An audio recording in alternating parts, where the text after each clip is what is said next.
Welcome both of you for joining. And so we'll start.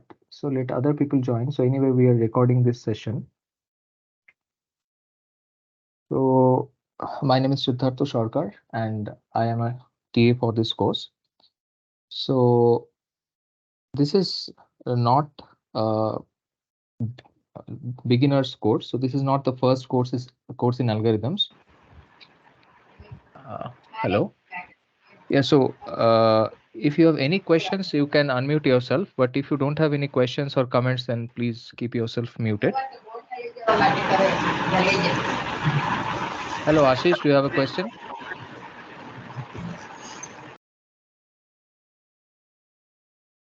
All right, so yeah, so I'm going to go over the overview of this course. So I think because this is the first session, I'll talk about a few logistics. So so this course, as you know, is an elective course. That means that this is not a first course in algorithms. And the course started on 24th of July and it is supposed to end on 13th October. You can enroll till 31st of July. So over the next 12 weeks, every Friday between 6 p.m. to 8 p.m. I'll be available for this session. So without further ado, let's go to the course web page. Right. So in this web page, you will be able to see the videos for all the weeks. So right now we have videos for week 1 and week 2. So today is Friday, the end of first week. So I hope that you have gone through the videos of week 1. And at the end of week 1, you're supposed to attempt this quiz. So this assignment has a deadline on 9th of August. So before that, you can submit multiple times.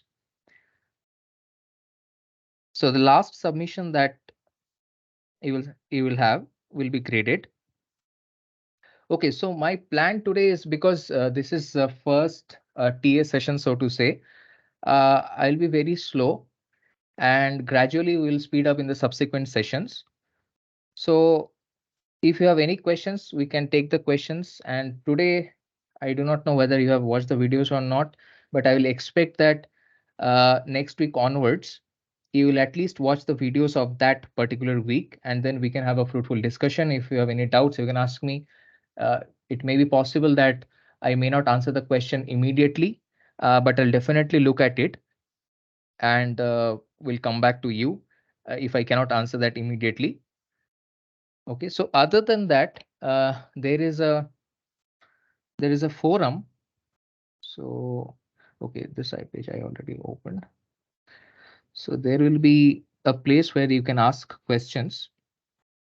So right, so here you can see that there is a ask a question option. If I click on it, then it opens something called a forum. So I will encourage you to make use of this facility where you can ask questions. For example, here I can see that Ashish has asked this question some time ago that whether what is the textbook of this course. So as correctly answered by one of the members that this is the course book Parameterized Algorithms for this course. So you can initiate conversations and I will try to answer the questions, whatever questions you have. So right. So you have any questions about what I just told? Anything, any doubts on the logistics part?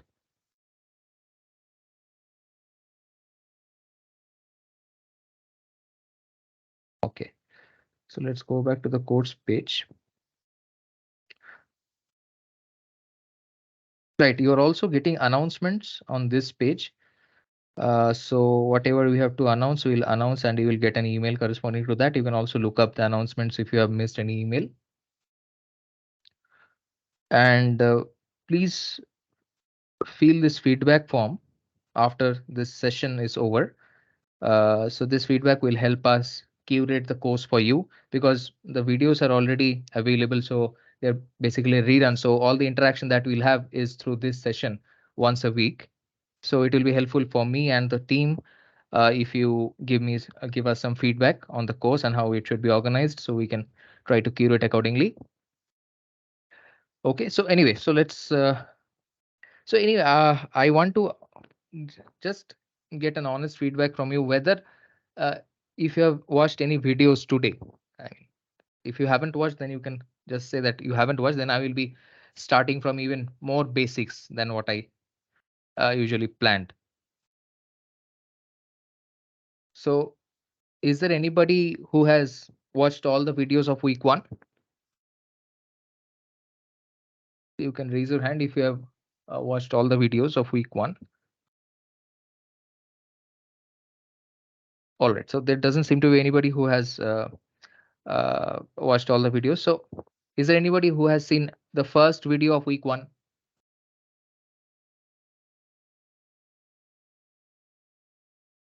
Okay, thank you. So Rahul and Ashish, both of you have watched the first video. That is nice. So I will not have too much expectation today because this is the first session. So let's start. So before attempting the questions, because you haven't watched the videos, I mean, the later part of the week. So attempting the questions right away might be a bit challenging. So my job today is to sort of help you to solve these assignments. And if you have any doubts also, you can ask me, unmute yourself and ask. That is absolutely perfect. So let's go to the whiteboard. So a problem that will be coming quite frequently in throughout this course is called the vertex cover problem. So I believe that you're able to see the screen.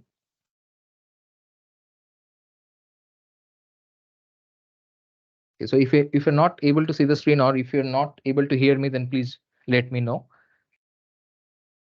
So in the vertex cover problem, you are given a graph G and a parameter K, and this is the input, and the output is either yes or no.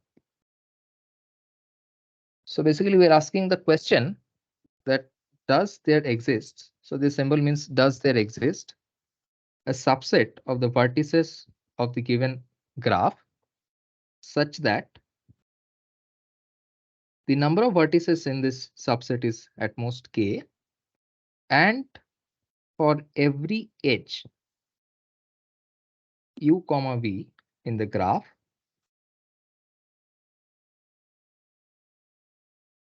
either u or v belongs to S. Right. So what is, let me take an example. I'm trying to be very slow today. So if you find it too slow, just bear with me. So we'll speed up because this is a first class. Okay, so let me number these vertices.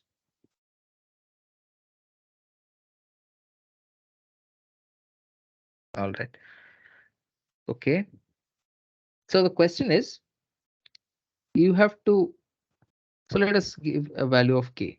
So let us ask the question, does there exist? Okay, so this is the input.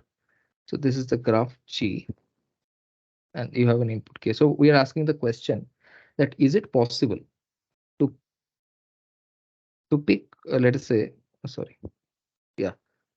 So we will keep the tail.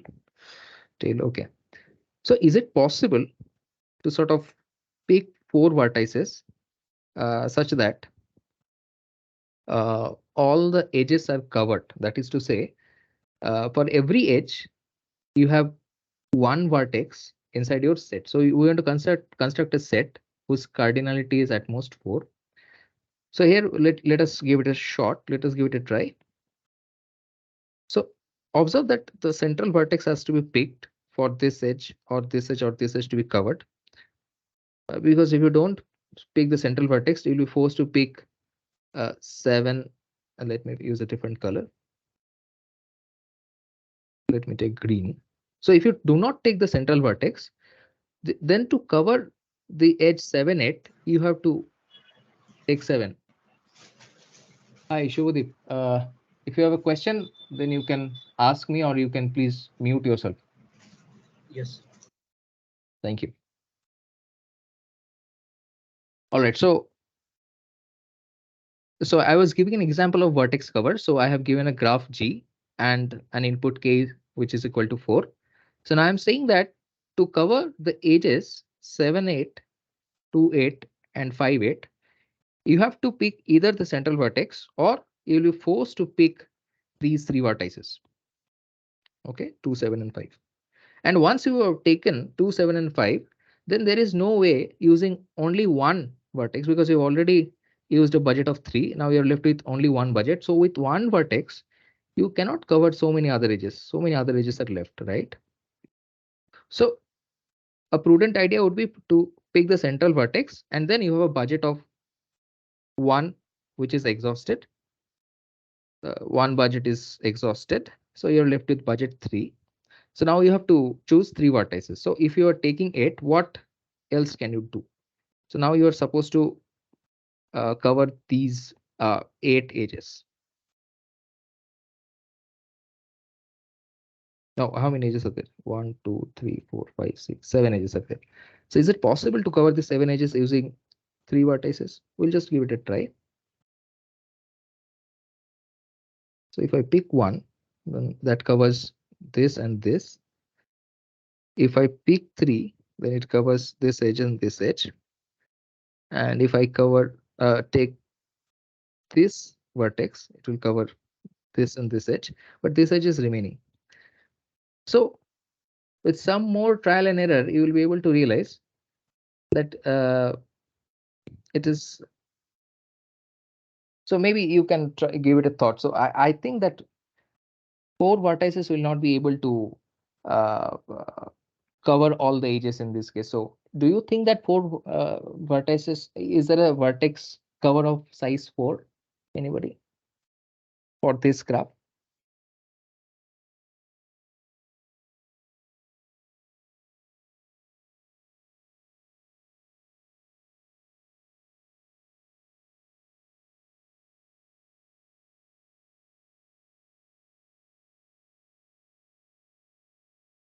Any thoughts?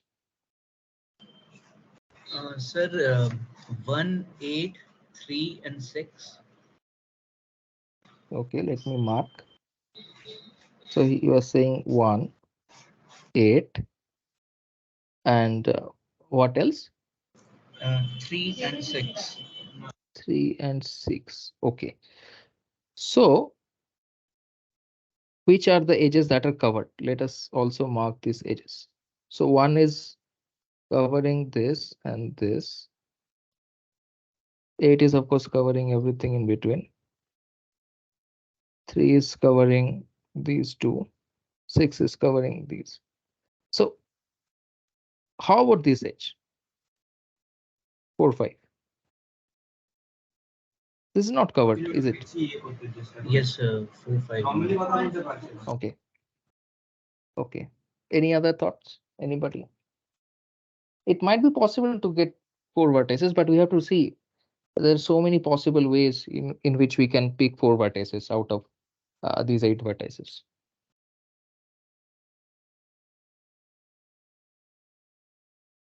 Maybe you give it a thought for a minute. Is it possible to cover all the edges using 4 vertices?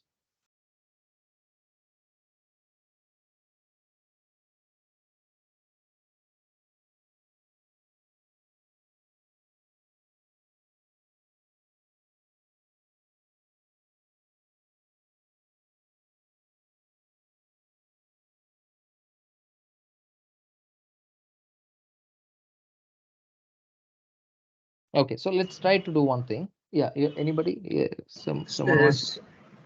Sir, Yes. will 7, 2, and 5 work? 7, 2, and 5. And with that, we need to take 7, 2, and 5, and 3, I guess. Okay, let's try that. So I'll just make a copy of it so that I can get rid of the mess. So just let's remove these other things. We'll make a fresh copy of this graph. So this is Shovadev speaking, right? Yes, sir. All right.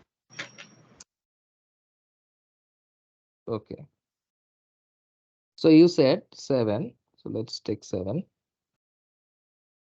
2, 5, and which one?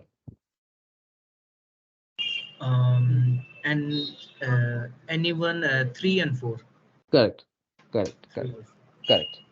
So this looks convincing, right? So consider, let's do this.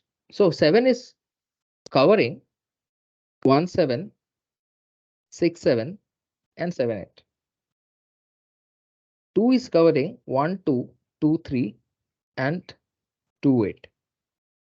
5 is covering 5, 6, 4, 5, and 5, 8. So look, even without taking the central vertex, which we had the initial intuition that taking the central vertex is necessary. But it turns out that even without taking the central vertex, these three vertices, which are sort of endpoints to which the central vertex is connected, these three vertices are taking care of these three edges along with the two edges adjacent to them. So 2's neighboring edges are taken care of, 7's neighboring edges are taken care of, 5's neighboring edges. So now what are we left with? We are left with this edge 3 and 3, between 3 and 4. So only we can take one of them. So this example, so this example, so if I consider S to be this set of vertices, this turns out to be a vertex cover for this graph. And mod S, the size of this is 4, right? So are you with me? Anybody has an objection to this?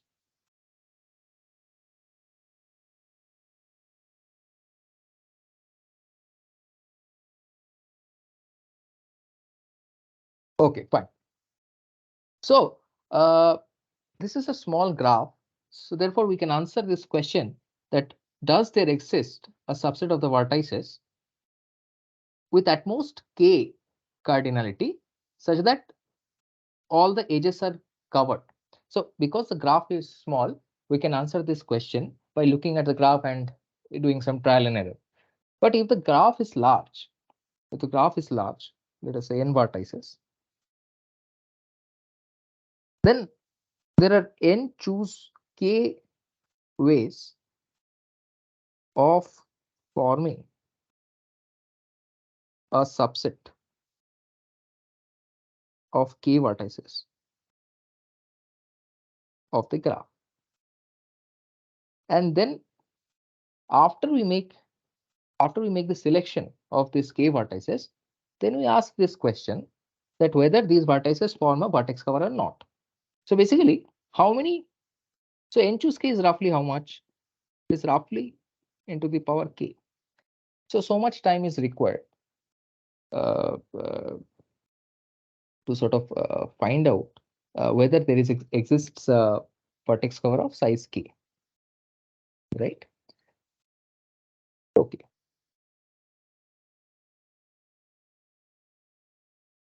So what we do and what we will do throughout this course uh, is that we will ask this question. So of course we are asking this question whether there exists a set of vertices of cardinality at most k such that for every edge in the graph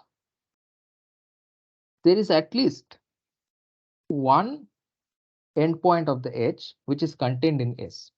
So basically we are asking for a yes or no answer, correct? So what we will do throughout this course is we will take this input g comma k. Now let me use green, or we'll just use blue. So we'll give this input, we'll subject this input to certain reduction rules.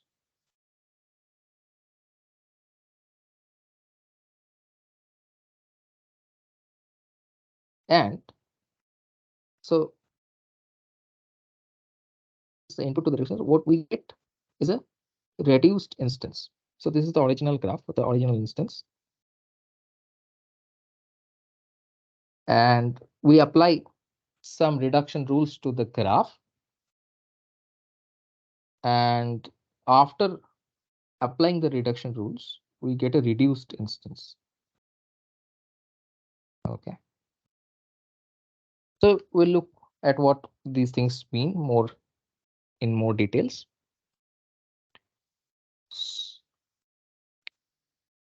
Okay.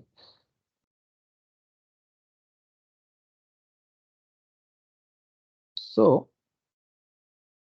why are we reducing the first question is why are we reducing the graph? So if you have a smaller instance, so for example, if you have a large graph, so if you have a graph with n vertices and let us say m edges, if you can reduce that and make a smaller graph, I'm just talking non-rigorously here, smaller graph, then intuitively it looks that maybe that it is easier to solve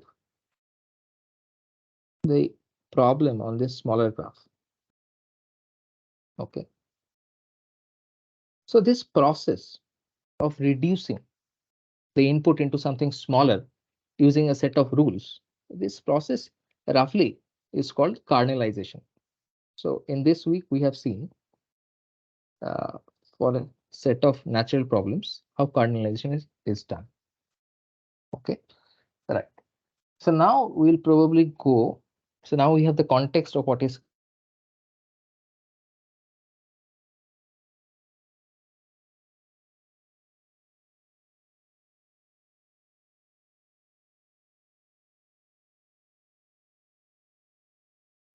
internet चले गया?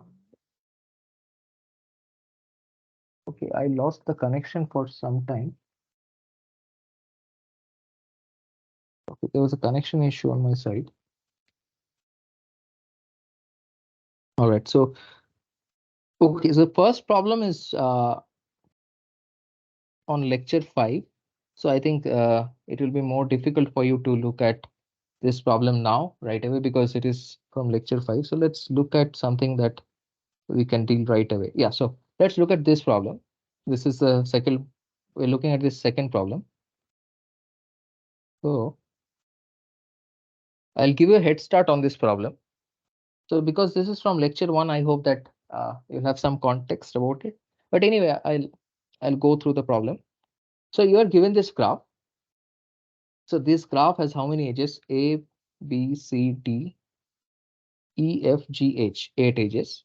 Sorry, 8 vertices and couple of edges, and your other input, that is k is equal to 3. So what I will do, I will okay, so I can make a copy of this and elaborate on this, or maybe anyway, so we'll just look at it from here only. So in the first lecture, we have seen an algorithm that runs in 4 to the power k n to the power 1, that is constant time. So 4 to the power k, if k is constant, here k is equal to 3. So 4 to the power k is constant and n to the power constant. So this is polynomial time. This is described in the first lecture. So what does the algorithm do to construct the vertex cover? Okay, so it first constructs a vertex cover S of size at most 2k, obtained by taking the vertices saturated by a maximal matching. So yeah, so for example, here you can see these two red edges, AC and BD. So you understand the definition of matching, right? Is there anybody? Okay, so just raise your hand if you don't understand the definition of matching. Then I can explain. That is not an issue. So in a graph, matching is a set of disjoint edges. Disjoint means edges that do not share endpoints. Here AC is an edge and BD is an edge. Okay. And we will say that a matching is maximal if it is not possible to add another edge to this matching. So for example, here, is it possible to match, to add the edge EA? So yeah, I mean, I'm not able to point it, but yeah, so EA is an edge, but EA cannot be added to this matching ACBD because EA and AC shares the common vertex A. Okay. Similarly, is it possible to add this edge CH into this matching? No, right? Because AC and CH has this common vertex C. So therefore, this is a maximal matching. And we have seen in this lecture that the max, if you take the vertices of the edges in the maximal matching, so here AC and BD are the two edges in the maximal matching. So if you take all the vertices or endpoints of these two edges, that is A, B, C, D, then that is so here k is equal to 3. So that is a 2 approximation to maximal matching, right? Okay, so sorry, there is a 2 approximation to vertex cover. So AC and BD taken together, I'll just write it. So here we had this graph. So we are doing this question 2. So we first computed a maximal matching. Maximal matching consisting of two edges. Okay, let's call it M. So M is, so what are the two things? AC and BD. AC and BD. So AC is one edge, the other edge is BD. So the set of vertices, let's denote it by V sub M, that are endpoints of this matching A, B, C, D. This is a vertex cover that we have seen in the first lecture. And we can also verify it. So we'll just check if for every edge in this graph, one of A, B, C, D is an endpoint, and that we can verify. So you take any edge, let us say BG. So B is one of the endpoints of this edge, or maybe D, B. So both D and B uh, are in the vertex cover. So this is guaranteed that okay, ABCD is a vertex cover. But the question is here k is equal to 3. So we are asking in this graph, does there exist a vertex cover of size 3? That is the question. Okay. So what we have seen in the algorithm,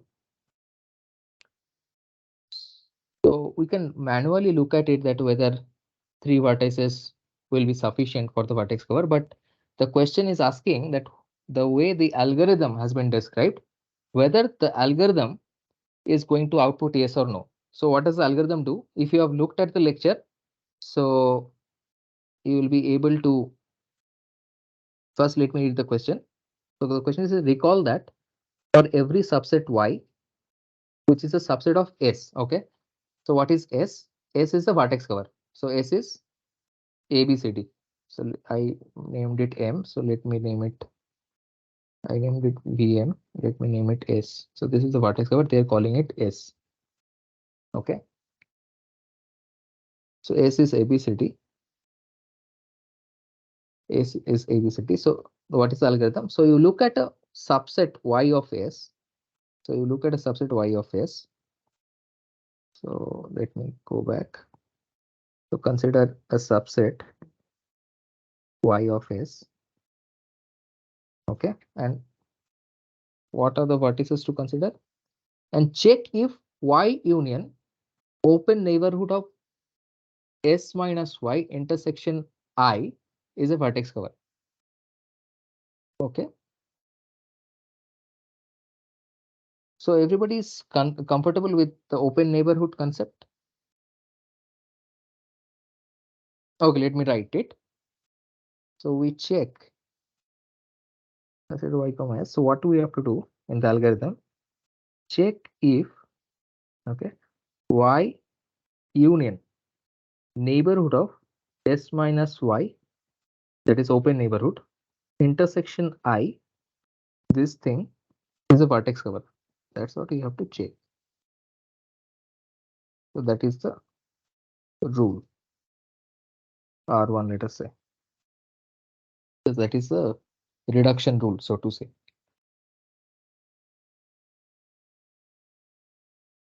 Okay.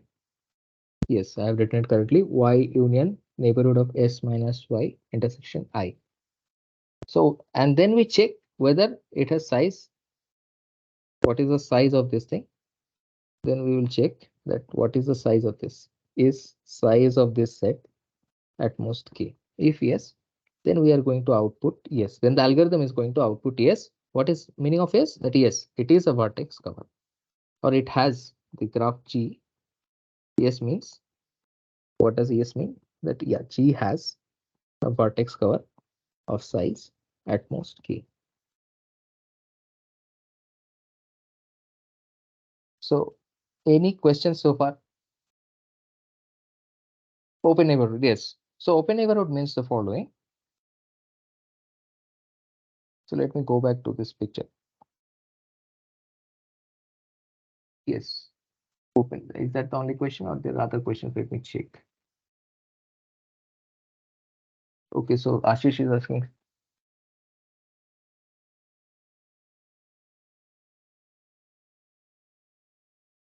Where is Ashish? You had a message at 6:14 p.m. I did not take it. So you said that 4,5 will be missed. I don't know what you're referring to. Ashish, do you still have that question which you had asked before?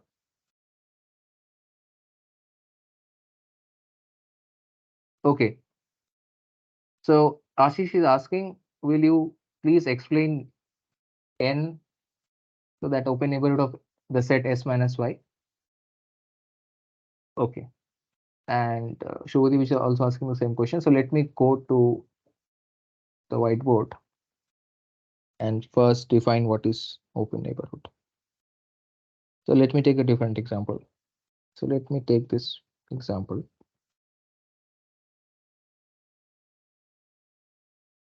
Okay, this is a graph with 5 vertices. So when I'm saying the neighborhood of the vertex 2, then I am looking at the vertices that are connected to 2. So 1, 5, and 3. So this is 1, 3, and 5. But if somebody says that what closed neighborhood of 2, then that will also include 2. So 2 union the open neighborhood of 2. Okay. So that turns out to be 2, 1, 3, 5. So basically you are including the vertex 2 whose neighborhood you are looking at. So when you are including the vertex itself, you're calling it the closed neighborhood. And when you're not including the vertex itself as its neighbor, then you're calling it open neighborhood. Okay. This is open neighborhood. And this is closed neighborhood. Okay. Is that fine?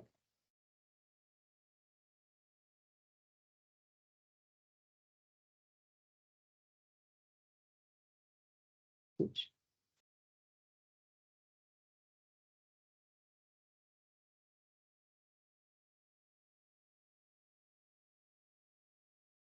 okay, fine. So I hope that the open neighborhood and closed neighborhood concept is clear. Okay, so what does the algorithm do? So let's go back to the question that we want to solve. So it is saying that, okay, you have found this vertex cover ABCD. So S is ABCD. You consider any subset of ABCD. Okay. And let that subset be called Y. Then you check S minus Y and check the open neighborhood of S minus Y and check its intersection with I. If it is a vertex cover with size at most k, here k is 3, then this algorithm is going to output yes. Otherwise, it will not output yes. So how many possible subsets of S are there? So S is what? S is A, B, C, D, these 4 vertices. So how many possible subsets of S are there? So S is this thing. We are looking at a subset of S. So S has cardinality 4. So just tell me that how many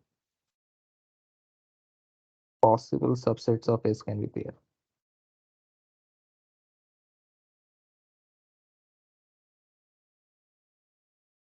So mod S is 4. There are 4 elements in 4. Anybody? Any guesses?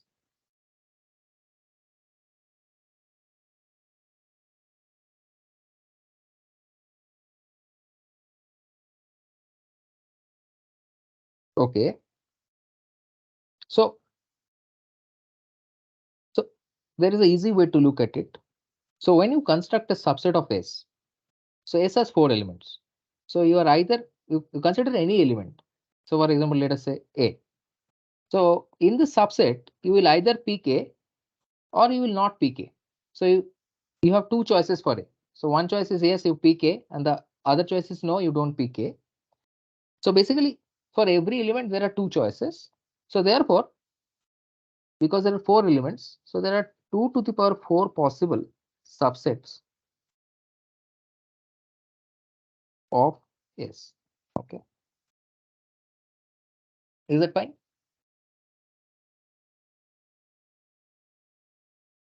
Anybody has an objection to Yes, this? sir.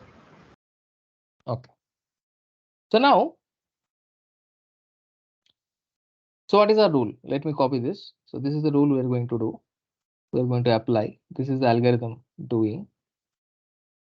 So let me copy this. And this is the second question. Basically, I'm solving the second question for you. So I'm doing a bit of hand holding today because it is the first class or rather first TA session. Okay, so what are the possibilities? So one possibility is that, so let me number them.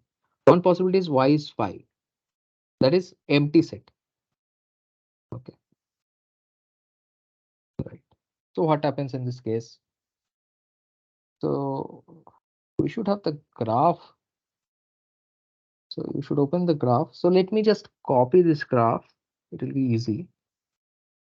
So the graph is A, B, C, D, F, G, H. I will copy the graph.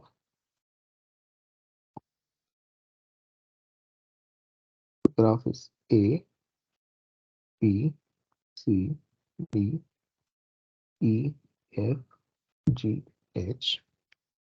There's an edge AC and BD, which are basically our matching edges. What are the other edges? I'll just open it on my laptop and then I can quickly draw it for you. Okay, so this will be easier. Right. So I'm reproducing the same graph.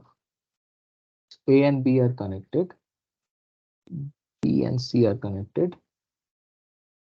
B and G are connected. And B and H are connected.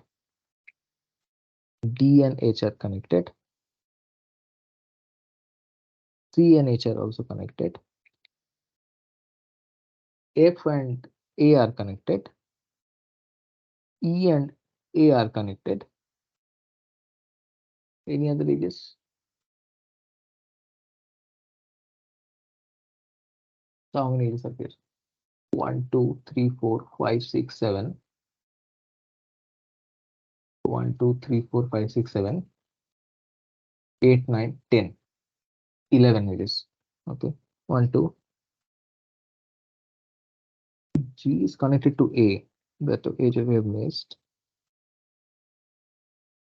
1, 2, 3, 4, 5, 6, 7, 8, 9, 10, 11. Now this is correct. So this is the graph we have. And ABCD is our vertex cover that we started with, which we have obtained using the vertices of the max matching. And because this is a maximal matching AC and BD, these two edges are edges of the maximal matching. So I will mark them slightly with a different color. This is a matching we had found. So these other vertices, they are an independent set. That is what we have seen in the lecture, that these other vertices, which are not taking part in the maximal matching, must be forming an independent set. Okay, so now what is our S? So S is ABCD. We are taking Y, which is a subset of ABCD. Let us say Y is empty. Then what is S minus Y if S is one ABCD and Y is empty? So what is S minus Y? So S is a set and Y is the empty set. So what is S minus Y? Anybody? Sir, S, the whole Correct. set. Correct. It is S itself because we are not subtracting any element. Okay. So what is neighborhood of S minus Y? The neighborhood of S minus Y is neighborhood of all the vertices that are in S. This neighborhood of S. What is S? S is ABCD. So we are taking open neighborhood only. So neighborhood of A, open neighborhood, union neighborhood of B, union neighborhood of C, union neighborhood of D. Yeah, because S is A union B union C union D. Correct. So what are the neighborhoods? So neighborhoods, if we consider, so of course E, F, G, H are definitely there. There all of them are connected. And on top of that, A is connected to C, so C will also come. So basically, everybody will come. Everybody will come. So this is neighborhood of S minus Y. Is that correct? Anybody has any objection to that?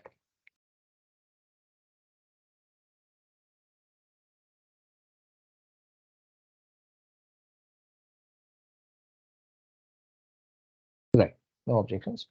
So we have found this quantity, this quantity. Now we want to take intersection of this quantity with I. I is this independent set. This thing is I. So I is E, F, G, and H. So intersection of E, F, G, and H with this thing is nothing but E, F, G, and H. Correct. So this quantity we have computed.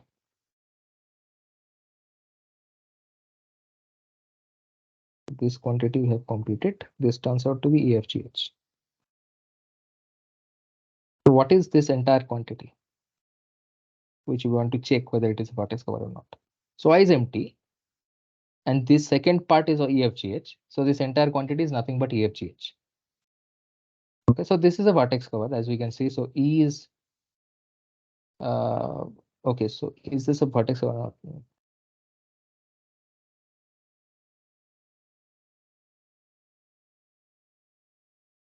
No. So this is not a vertex cover. That is immediately. Oh, first of all, there is another problem. The problem is the size of the set is already greater than 3.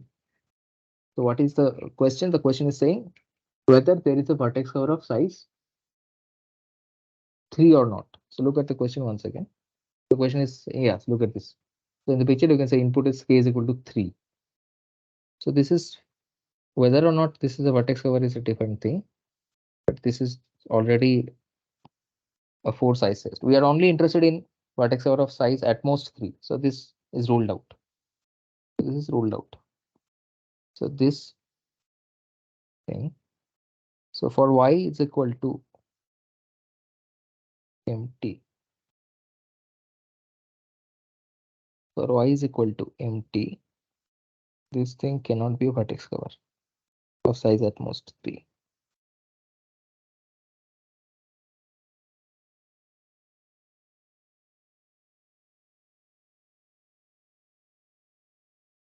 Is not a vertex cover of size at most 3. Yes. Do you agree with this?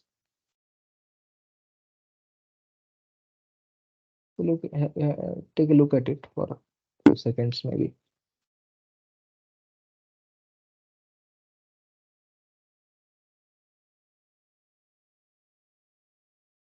We'll recap this. So S was this set ABCD. We are taking a subset empty of ABCD. So S minus Y, it turns out to be ABCD only. So neighborhood of S minus Y turns out to be everything. all the vertices. So now neighborhood of s minus y intersection I, that means I is this set of vertices EFGH. Now we're asking, is this a vertex cover of size less than equal to 3? Whether or not it is a vertex cover is a different question. First of all, its cardinality itself is 4. So we can just immediately conclude that with y is equal to empty set, this algorithm is not going to give us a correct answer. Then we will try what if y is equal to the set containing 1. So how many possibilities are there? 2 to the power 4, 14 possibilities are there for y. So we'll do this. Okay. Okay. So I'm considering whether I will do this fully or you can try. Maybe you can try with me simultaneously. So what would be s minus y when y is equal to 1?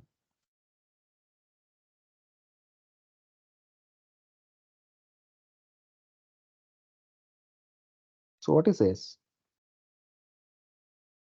Oh, 1. Why am I saying 1? I wanted to say a. So you're taking a now. So just taking a is a subset of ABCD. So minus a. So what is it? This is BCD, right? So now you're asking what is the neighborhood of s minus y? So what is the neighborhood of this set BCD? So look at this graph. So B in its open neighborhood, it has A, C, and D, and G and H, correct? So that is immediately taken A, C, D, G, and H. That is B's neighborhood, open neighborhood. Union, what is C's open neighborhood?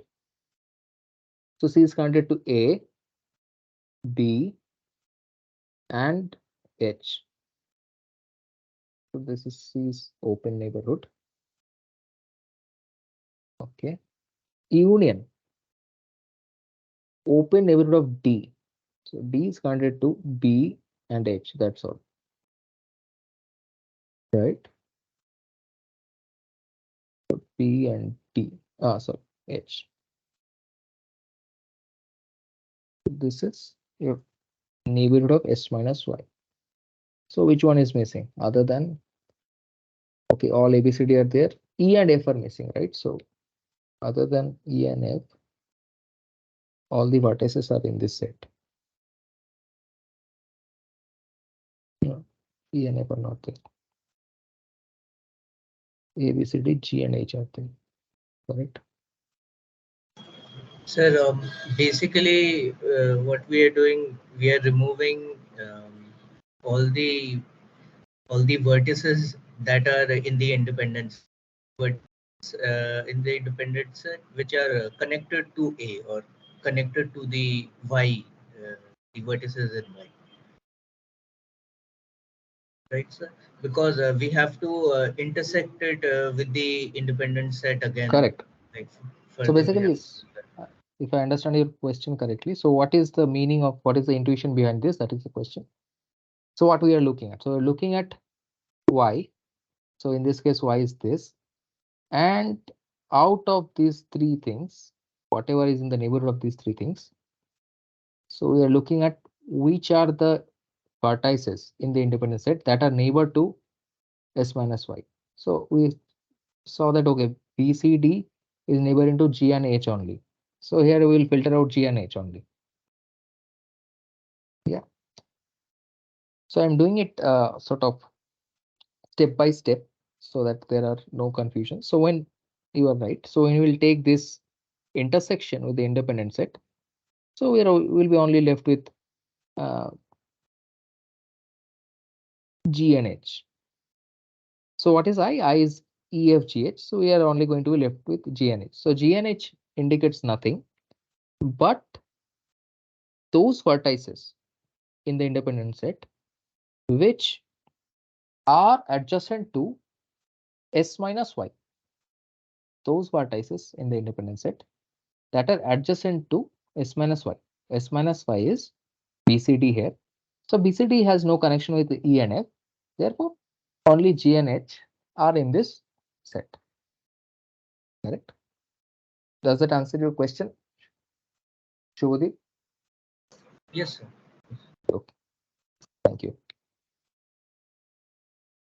Right, so where are we? So we have computed this thing, and we are going to take union with Y. So once we take union with Y, so basically we are taking union with A.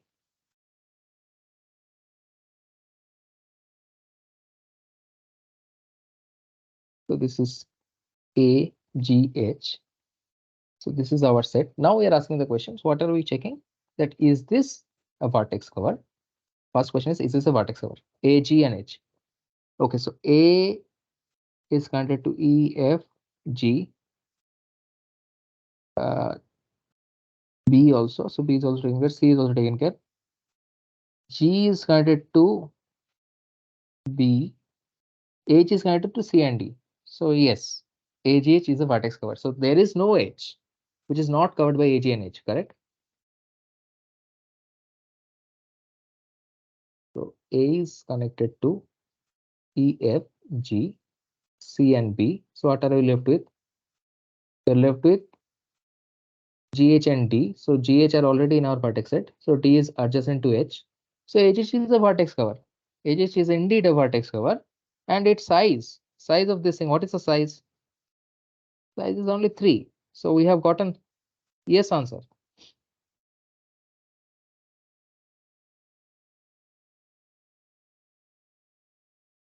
Yes. So yes, its cardinality is 3. There are 3 vertices only. Correct. So yes. So we are going to. So our algorithm is going to say yes. So what is the question? We'll look at the question once again.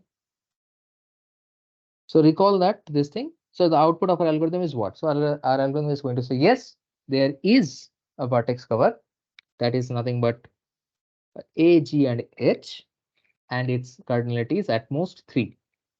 So we have found a positive answer for this question. Okay. Basically, I have solved this question for you, and I did this today because it is the first class. But I hope that you have a feeling of how problems have to be approached for this course. Okay. So, any questions on how we arrived at the solution? If you have seen the video, then you will see. And if you have not seen the video, then you please go back and see this video, lecture 1. That this is a step-by-step way of finding the vertex cover in time 4 to the power k into n to the power some constant. So this algorithm has a running time only 4 to the power k into n to the power some constant. Okay.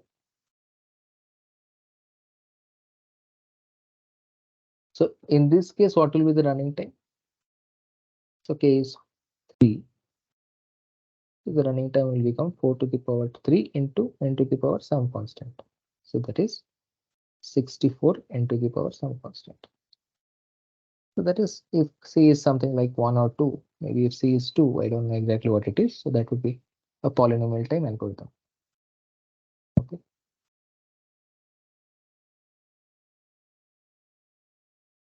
So basically what you have seen, and as we will proceed over the videos and we proceed in the course, that there are problems, for example, vertex cover, which is an NP complete problem, for instances that are parameterized by some quantity. Here the parameter was k. So k was nothing but the output size. That is the size of the minimum vertex cover that we wanted to compute. So if you're parameterizing with the output size, then it is possible to sort of uh, get a running time which is much better than exponential. This is a polynomial time algorithm. Okay, so we have come to this running time, which is a function of the parameter into n to the power some constant. right?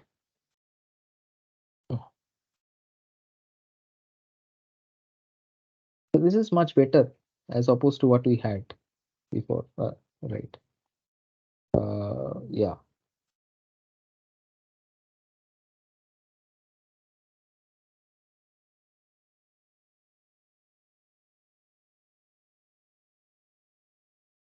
Yes, so original render was how much?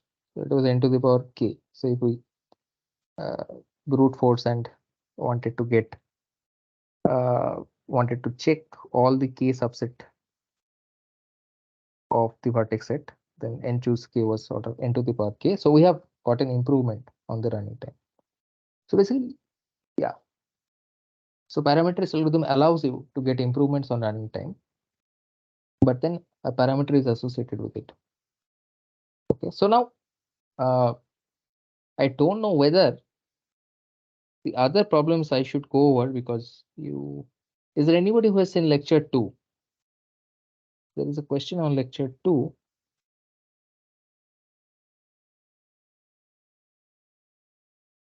Anybody who has seen lecture 2 already?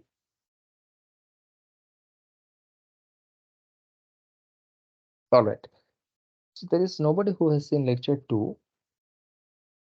So after this session is over, so maybe we'll have a smaller session today because I don't know if there are any messages on the chat box. I'll just check once.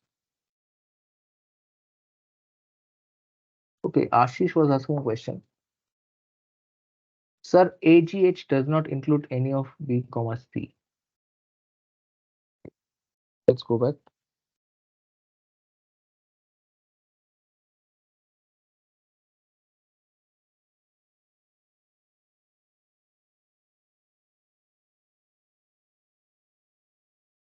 So you are saying that, see, A is adjacent to C,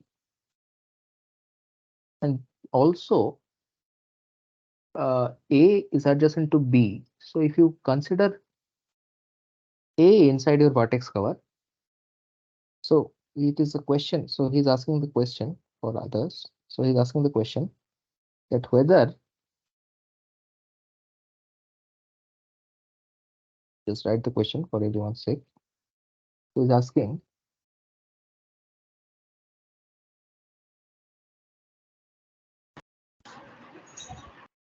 Sir, I am saying that AGH is not a vertex cover because it misses VCH, like any of the okay, endpoint of correct, correct, VCH correct, is correct, misses. correct, correct, okay, correct. So I missed it. Thank you. So Ashish has pointed out. So nobody has pointed out anyway. So sir, I'm doing it for the along with. So I did not do this before. So there is an edge BC which is not adjacent to A or G or H. So therefore it cannot be a vertex cover. So it's rightly pointed out. So our algorithm will say no. Thank you. Thank you, Ashish. So our algorithm will say no. Then we will go. Correct. So we have to do multiple iterations. I thought that we are done. So we are not so lucky. So let's. So we'll have to take one more subset of S. So maybe this time we'll take B and then we'll proceed.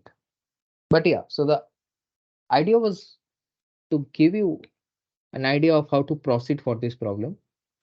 As correctly pointed out, this is not a vertex cover. So AGH is not a vertex cover. Why? As Ashish pointed out, because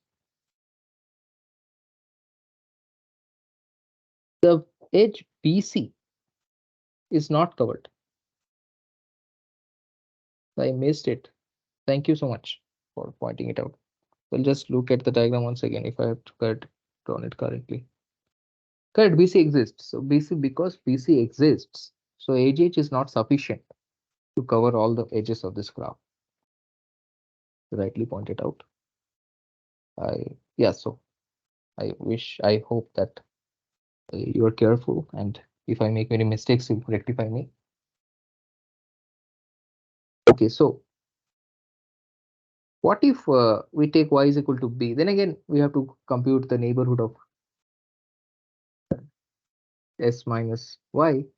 So its neighborhood will have H and what else will be there?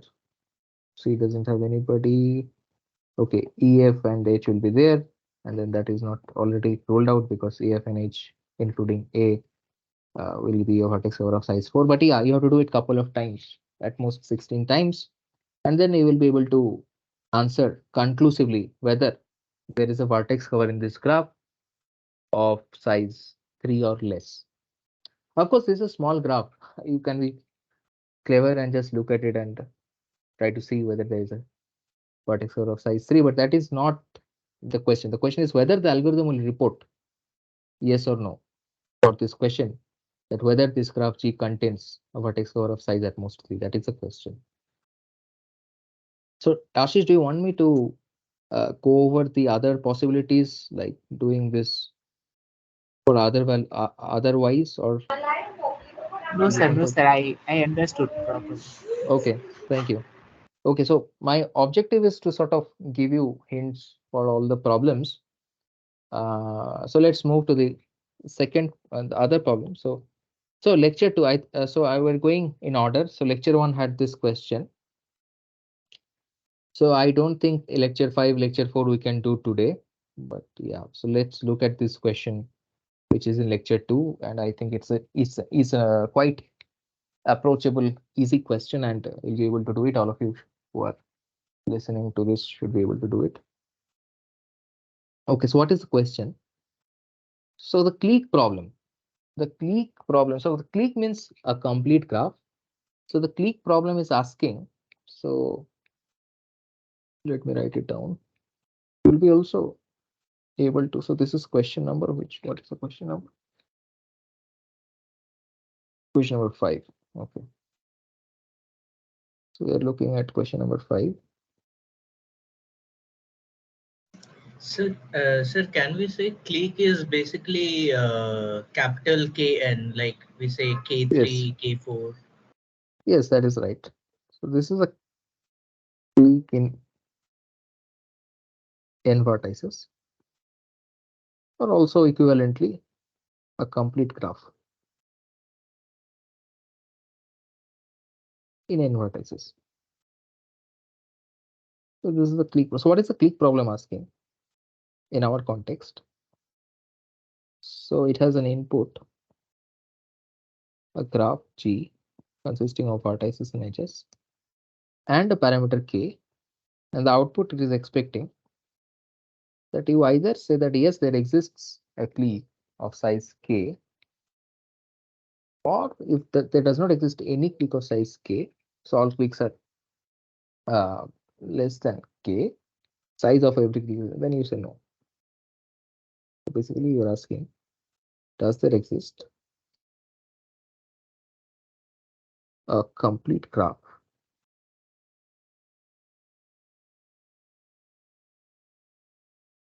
subgraph, I should say? Does G have a complete subgraph? I would say, does there exist a complete subgraph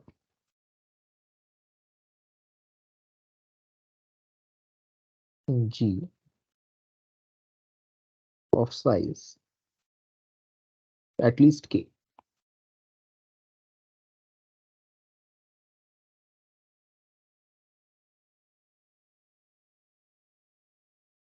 Yes. Is that a question? I'll just verify it once for the sake of correctness.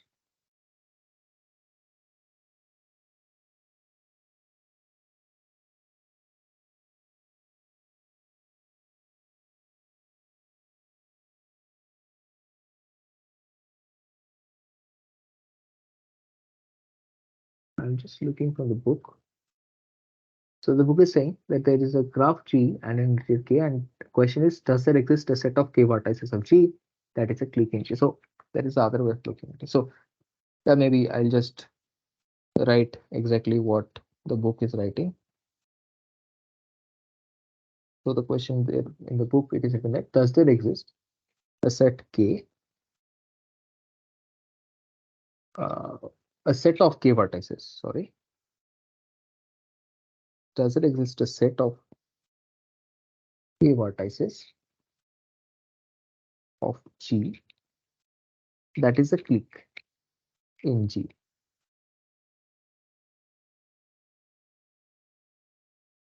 This is the question we are asking.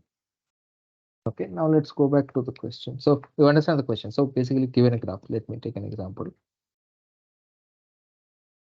So let us say this is G, and we are asking, let us say case 2.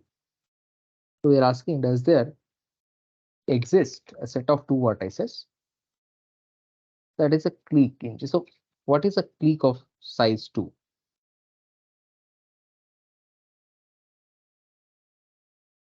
So a clique of size 2 is nothing but an edge, and a clique of size 3 is nothing but a triangle. Clique of size 4 is this thing, right? So we are asking, in this graph G, does there exist an edge? Of course, yes. So this is an edge, and this is a clique of size 2, right? What if we are asking for k is equal to 3? So we are asking, does there exist a set of 3 vertices in this graph that forms a triangle? Is there a triangle in this graph? No. This edge is missing. Again, this edge is missing. So there is no triangle in this graph. So for k is equal to 3, the answer should be no to this question. Yes. But if, for example, instead of G being this, if we had a G like this,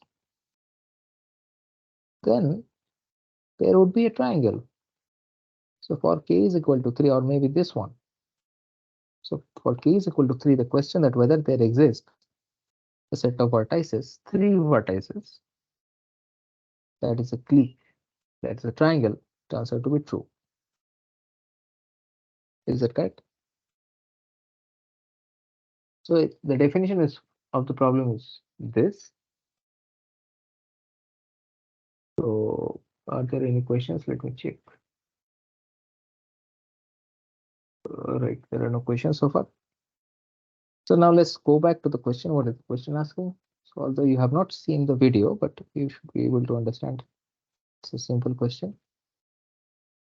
So in the video, if you watch, then you'll be able to see that there is a, so delta J is the maximum degree of a vertex in a graph. So delta G denotes the maximum degree of a vertex in a graph. So what is the maximum degree of a vertex in this graph? So A has degree 1, B has degree 3, C has degree 3, D has degree 3, E has degree 2. So the maximum degree is 3. So in the lecture 2, you will find an algorithm for this clique question that runs in 2 to the power maximum degree of a graph times n to the power constant and answers this question. So what does the algorithm do? So for every vertex in the graph, it checks if the open neighborhood of the vertex contains a clique of size k minus 1. Okay.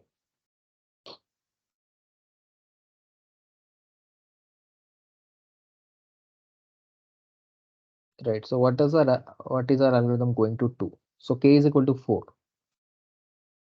So do you understand the question?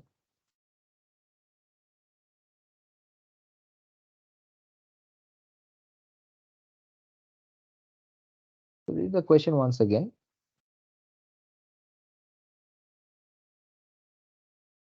So the algorithm, what it does is that it checks every vertex. So for every vertex, it looks at the neighborhood of the vertex. So let me just draw this diagram for you, and then we can look at it. So let's go to the whiteboard. So I will draw this graph.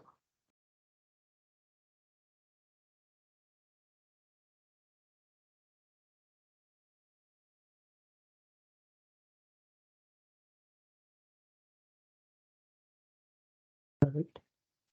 and k is 4. So we are asking, does there exist a clique of size 4? Of course, trivially we can see it does not exist, but whether the algorithm will be able to correctly output it, that is the question. So what does the algorithm do? So for every vertex v, so how many vertices are there? A, B, C, D, 5 vertices. So let's do it for one vertex. So let us say we are doing it for b is equal to a. So it is asking the question, what is the open neighborhood of b? The open neighborhood of this vertex. Only b. Only b is in the open neighborhood of a. So does it contain a clique of size k minus 1, that is 4 minus 1? No. So b itself is a single vertex.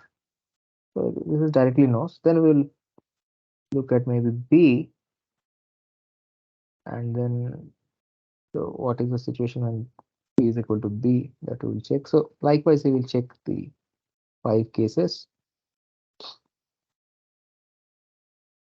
So what is the open neighborhood of b? B cannot be included. A, C, and D. Is this a clique of size 3? No, because this edge is missing. So likewise you will see, and then you will be able to answer this question. It's very simple. Okay, so any doubts on this? Anything that you want me to explain? Any mistakes I have made? Maybe there could be mistakes. I'll check the chat box once. Very same.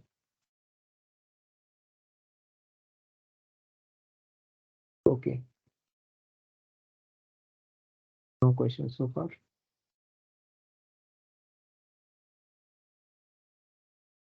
Okay, so do you want me to go over the sixth question, or do you want to go over this lecture 3?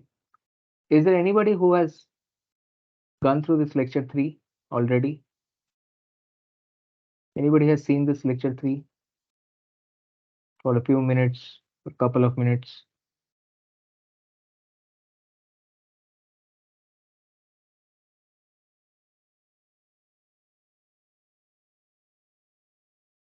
Okay, so what I will do, I will go over this question, and then maybe we'll call it a day, because I don't see discussing these questions when you have not gone through the videos, but next time we can look at it once again. Okay, so this is the question. So this is the edge click cover problem. So there is a graph, which is a graph given to you, and there are two ways. There are two ways of reduction, two rules, reduction rule 1 and reduction rule 2, that you will apply on this graph. And after applying these two rules exhaustively, how many vertices will be left in this graph? That is the question. Okay. So what I will do first is I will draw this for you. I'll draw this graph. So this is question number 6. Okay. So this is question number 6. Right. So I'll draw this graph.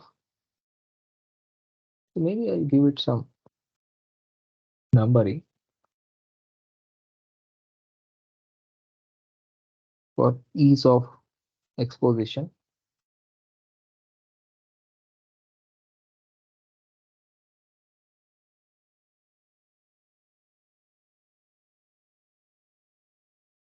Okay, it's correct. 1, 2, 3, 4, 5, 6, 7, 8. 8 vertices are there, and k is 4. Well, first you have to understand, because you haven't seen the video. Let's first define what is edge click cover.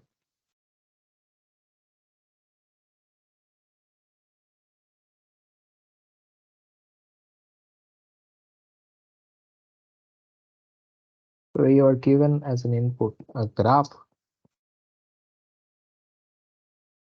G, vertices and edges are given to you, and an integer k is the parameter, and you are supposed to output yes or no. So what is the question we are asking? So we are going to ask a question. I'm just going to write the exact question from the book.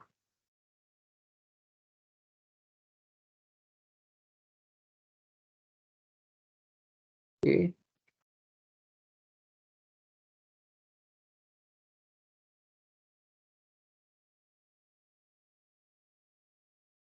Yes. So the question is, does there exist k subgraphs?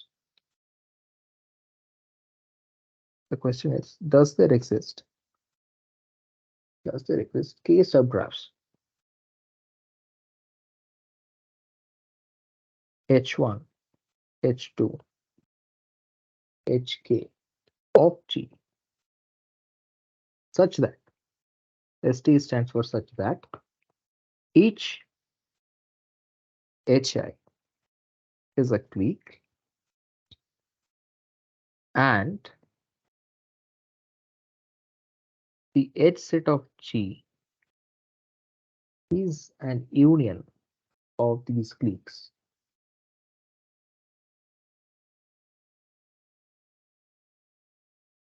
Right?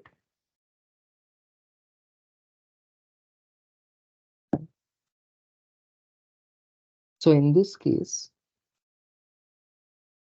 the question is it possible to find four subgraphs H1, H2, H3, and H4 because K is 4, such that each of these subgraphs is a clique and these cliques taken together, the union of the edges of these cliques is nothing but the edge set of the graph. So the union of the cliques is exhaustively, uh, all the edges of the graph. So it's very simple. So unless you understand the rule 1 and rule 2, maybe I should also write what is rule 1 and what is rule 2. So what is the question? The question is asking the following. So you apply rule 1 and rule 2. That's what the question is. Exhaustively apply rule 1 and rule 2. Discussed in module 1, lecture 3. Then in the reduced graph, how many vertices are there? That is the question. So we'll go to, I'll just find out rule 1 and rule 2 and just share with you. So what are the rules of reduction? Rule 1 is the following. Delete all vertices of degree 0. That is the rule 1.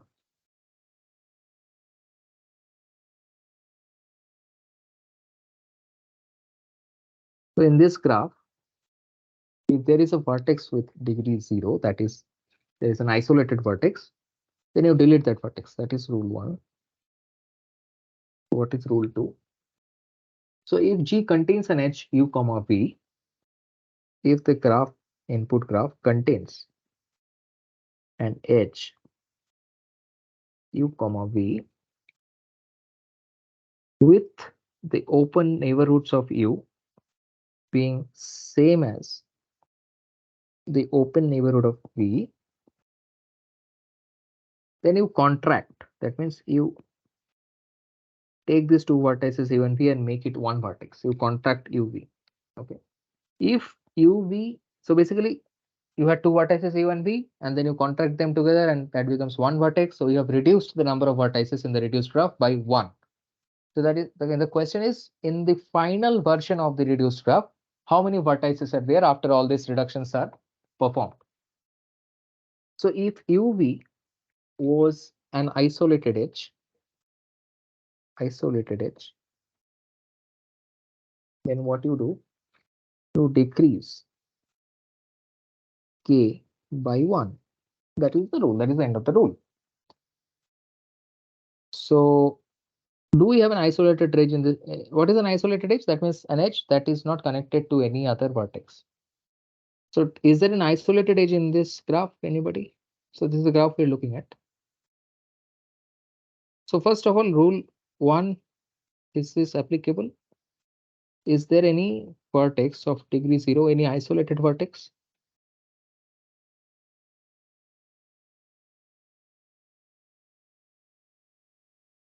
So an isolated vertex is just a vertex, just one vertex, no edges. This is an isolated vertex, no edges. So, but such a vertex is not there. Thank you. Thank you for the response. Who is that? Rahul. Rahul. Thank you, Rahul. Yeah. I mean, I plan to do it for 2 hours. Any responses? Welcome.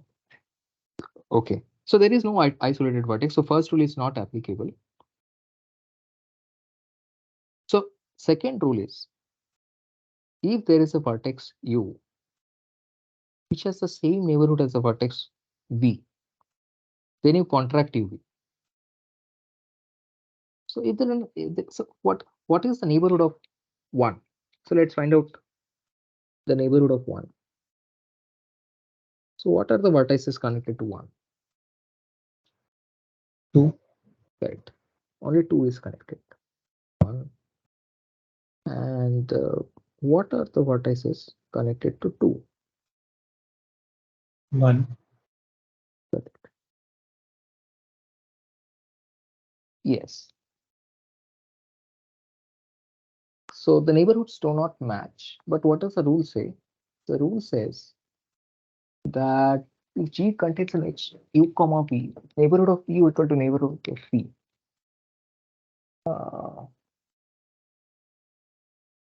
Oh, it is talking about the. Oh, sorry, there is a problem. The rule is talking about the closed neighborhood. So I have made a mistake. So the rule is this. If the closed neighborhood of U is same as the closed neighborhood of V, so we are supposed to find the closed neighborhood. So we are supposed to find. Then you contract these two vertices into one consolidated vertex. So what is the closed neighborhood of 1? You have to include 1 along with 2. Yes. So it is 1 comma 2.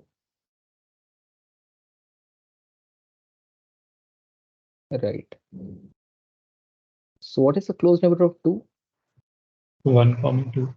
Correct. Thank you. Thank you so much. So we have found two vertices that have the same closed neighborhood, 1 and 2.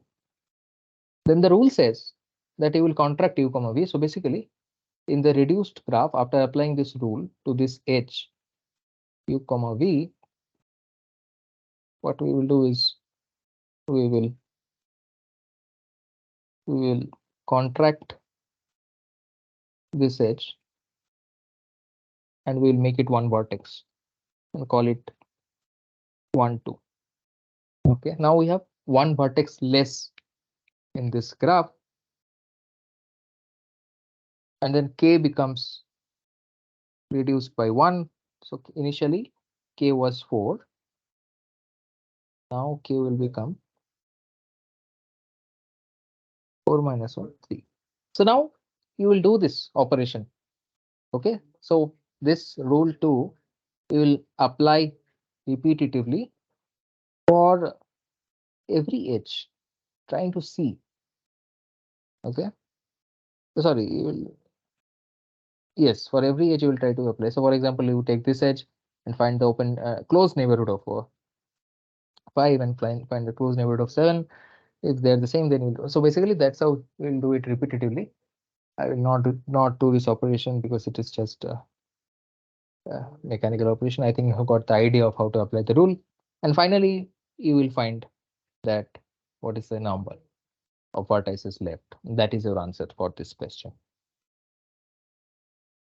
Yes. Yeah. One question, can we apply rule number 1 on the vertex 1 or 2 that we have just reduced? Good question. Good question. So now we have this graph. We have this graph. So I'll just check in the video. You delete all the first rule is to delete all the vertices of degree 0, and the second rule is to consider every edge, look at the close neighborhood of the endpoints, and if they're same, then you do a contraction.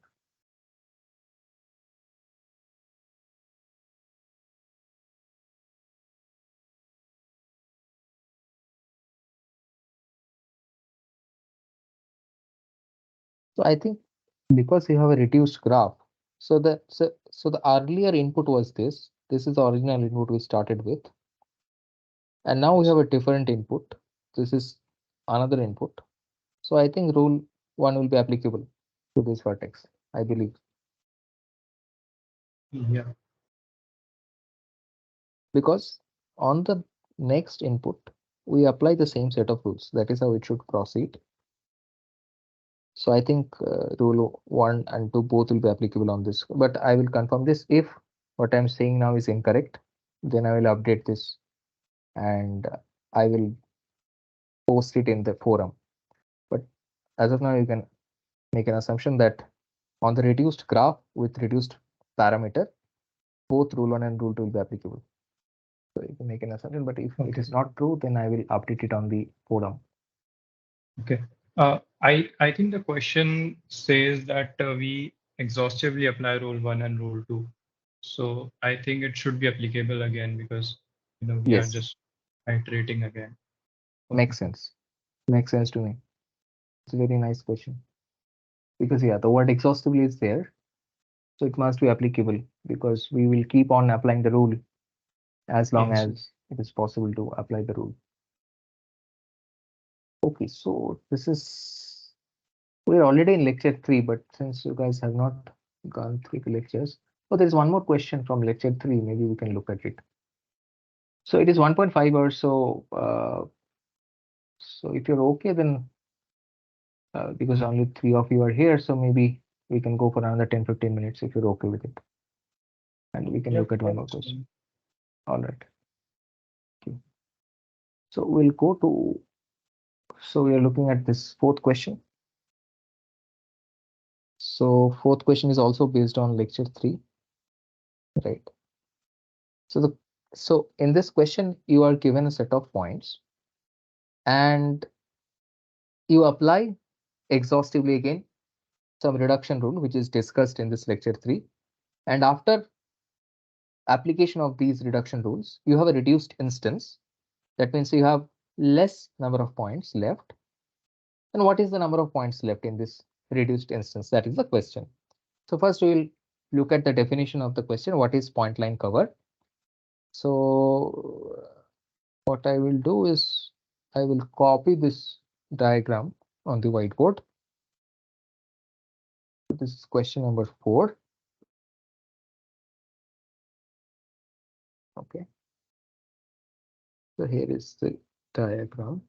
So we have 0, 0. We have 1, 1. We have 2, 2.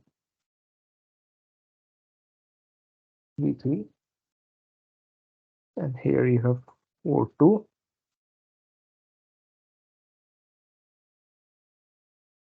Here you have 5, 3. Okay, maybe 5, 3 will be slightly towards the right. Yeah, maybe this is the right thing. This is not to scale, so I'm taking the liberty of drawing them not to scale. So this is a set of points and there is a parameter which is k is equal to 3. Now let me define the problem. So what is it? This is called point line cover.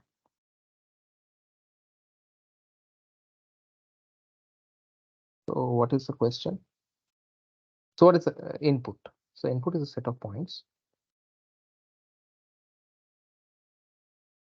p and some parameter k, which is an integer. And the output is, what's the output? Let me verify from the book so that I'm not saying anything wrong.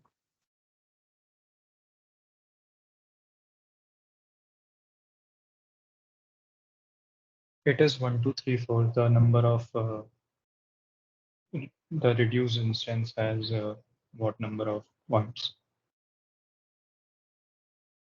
Can you repeat what you said? The question, the answer would be the number of points that are remaining after we reduce it. The reduced Yes. instance has. So you're defining the problem. Is that what? Yeah. Yes. Okay. Yes. Okay. Okay. Yeah. So I will anyway. Okay. Okay, so this is again yes or no. And the question is, does there exist a family L? I think it is asking for the number of No, points. that is the assignment question. See, Okay. the assignment question is how many points will be left after the reduction. But here I'm defining what is point line covered. Of course, it is defined in the book. But since you have not looked at the video, so I'm defining the problem for the sake of formality. So I'm just formally defining the problem, then we will look at how to solve the question. So the question is like in the previous question, the question was this: does there exist k subgraphs such that each of them is a clique and the union of these subgraphs exhaustively covers all the edges? Similarly, what is the question? So all the problems you're looking at, there is some input and output is typically yes or no to some question. So here, what is the question to which yes or no answer is sought? So the question is, does there exist a family L of at most k lines? Lines means infinite on both directions. So lines, not a segment, lines on the plane, such that I'm writing it in short as ST, every point in P is given to you, lies on some line from L.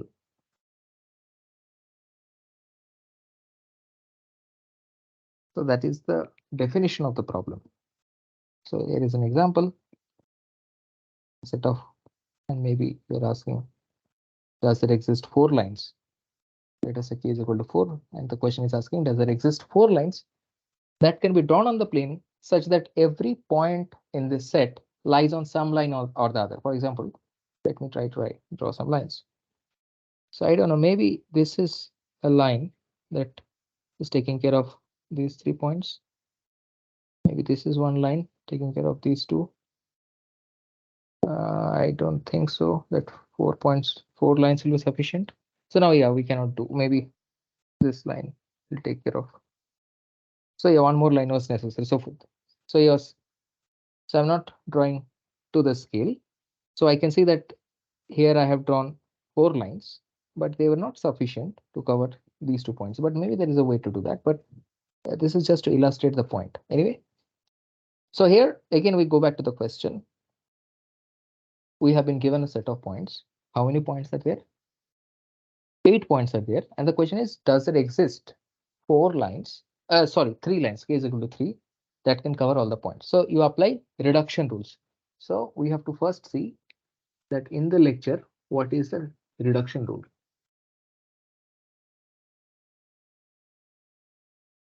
So I will write the reduction rule for you.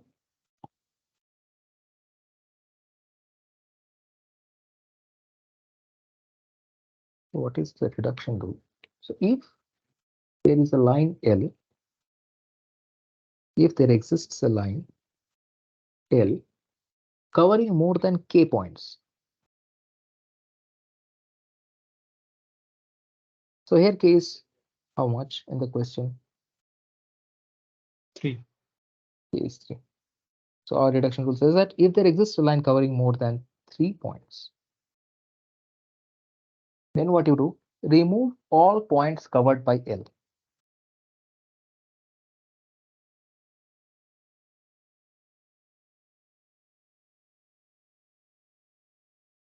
And reduce the parameter k by 1 and make k is equal to k minus 1.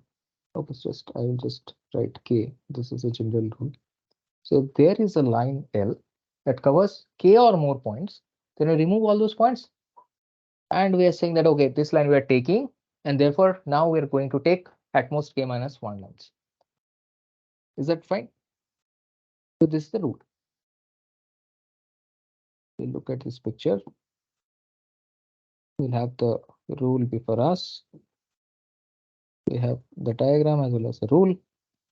So you want to apply this rule on this instance. So to start with, k is equal to 3. So is there a line that contains, I mean, if there is a line that passes through 3 or more points. From 0, 0 to 3, 3 on the left, we have Correct. 4 points. So these points are lying on the line y equals x, and there are 4 points. It's rightly pointed out by Rahul. Rahul. So 4 points are being taken care of by one line. So that is good news for us. So we are going to remove all these points and we are going to update k to 2. Now we're asking the question that in this reduced instance, does there exist a line that passes through 2 or more points? From 3, 1 to 5, 3. Correct.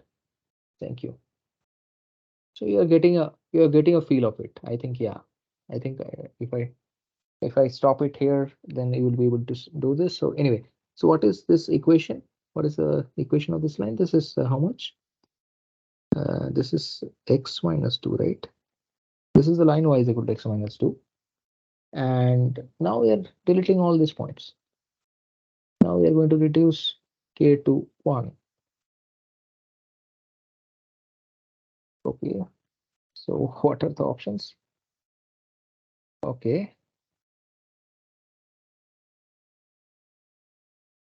Okay, so that you have to check that maybe at k is equal to 1, you will stop. So that you go over the video and check that you do this reduction till what value of k. So I don't know whether you stop at k is equal to 1 or k is equal to 0, that you have to check. Okay. And then you will be able to answer this question correctly. Okay. But I think options only say 1, so there Okay. can. Yeah. That is true. That is true. But for the sake of, Okay. correctness, you can. But also, how can we draw a line with just 1 point? So Yeah, so yeah. makes sense.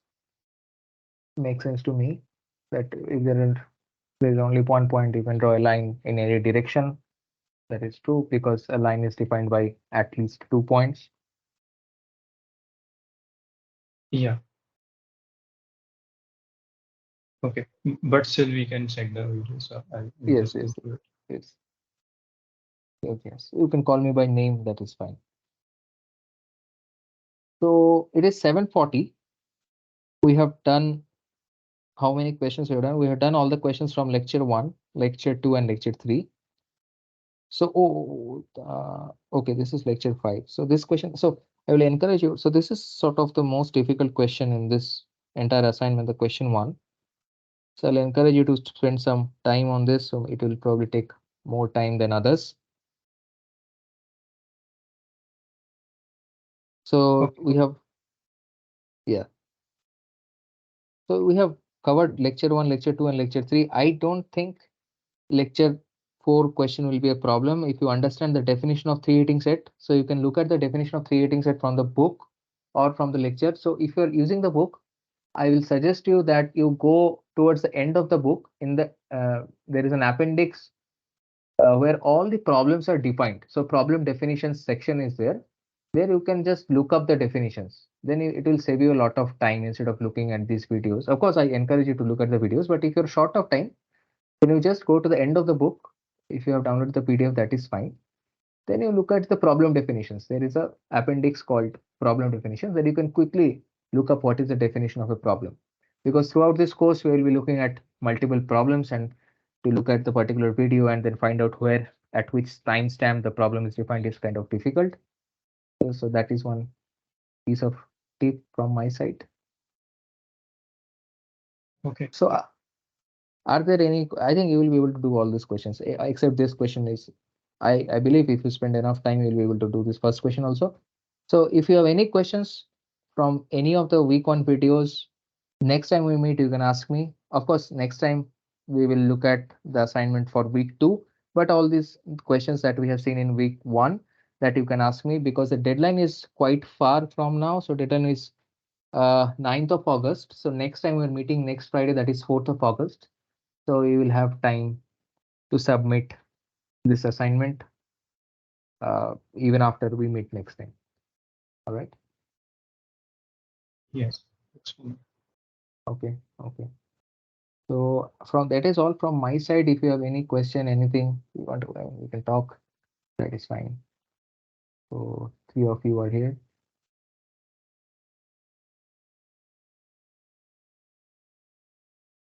So how did you like this session? So do you want to suggest anything on how this session should be? Because I'm open to changes and customization. So my default plan was to understand how I can help you solve the assignments. So if you want to talk about the theory, then we can talk about the theory next time for half an hour or so, or maybe we can customize it according to your convenience.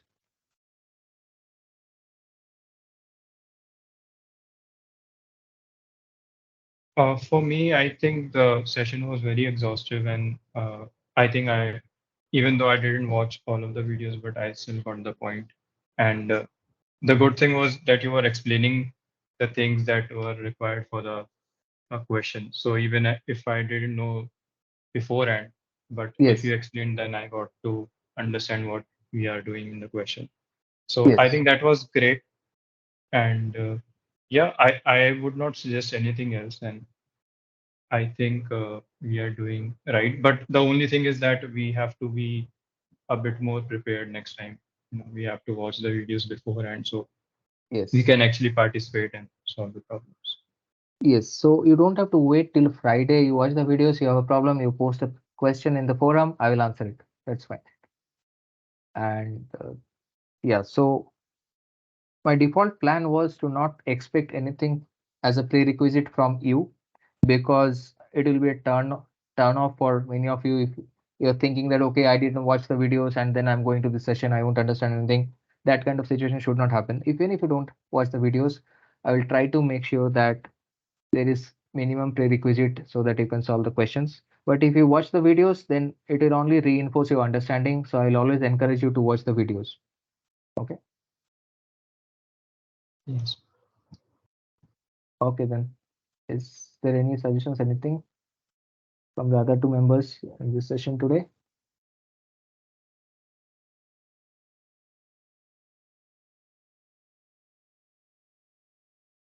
All right, then I think I'll just stop sharing and we can call it a day. So thank you. Thank you for Thank joining. you, Siddharth. Thanks a lot. All right. Thank you.